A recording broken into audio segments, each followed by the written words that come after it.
Kebabai yra įvairių rūšių. Yra su vištiena, su jautina ir su kiauliena. Man Skaniausiai su jautina. Todėl, kad jautina yra švariausia mėsa, jos nelabai įviniuosi į tą visą reikalą, kuris vadinasi neekologiškas. Ir aš kiekvieną dieną prisipažinsiu suvalgau po 2 kebabus vieną ryte, eidamas į akademiją. Ja, ir vieną vakare jau grįždamas iš akademijos. Taigi ir šį kartą Suvalgiau lygiai 2 kebabus, bet vakare grįžęs namo jau neberadau kioskelio, kuriame mėgau pirkti tos kebabus. Kioskelis jisai kokių 15 metų, gal 16 gyveno.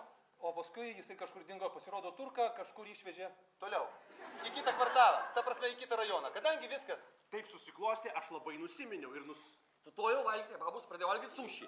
Taigi, sušis aš valgau 3 kartus per dieną. ryte, dieną ir vakare.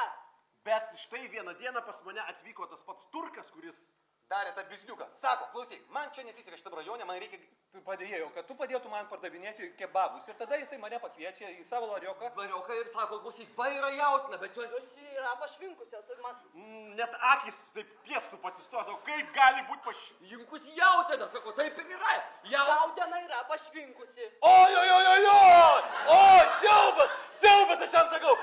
Ką tu, žmogau, tu nuodijai... Nuodijai tautą, tu nori lietuvius išnuodyti ir turku, kad čia privažiuotų. Jisai sako, taip nori toks... Ir 16 metų nuodijau. Ir jisai savo visą pasikeitė į svečius savo namuose.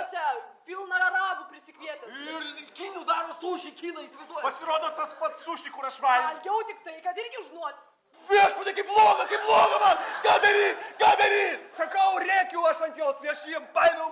Už didžiulį sušio gabalą ir Sakau, apžiok sušį mažiau ušį. Ir jisai stebi mane tokiom akim. Ir aš supratau, kad aš pasirodau nacionalistas. Prakeiktas, aš pradėjau bert. Išėjau į gatvę, padariau. Valgiau porą kulviršių.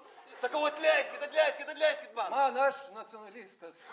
Ir po to laiko aš supratau, kad reikia draugiškai, reikia bendrauti su visais. Nuo to laiko Lietuva labai daug. Aplanko emigrantų ir aš čia darau valgyti ir visi valgo pašvinkusią jautiną. Išvada! Taigi, lietuvis viską suvalgys.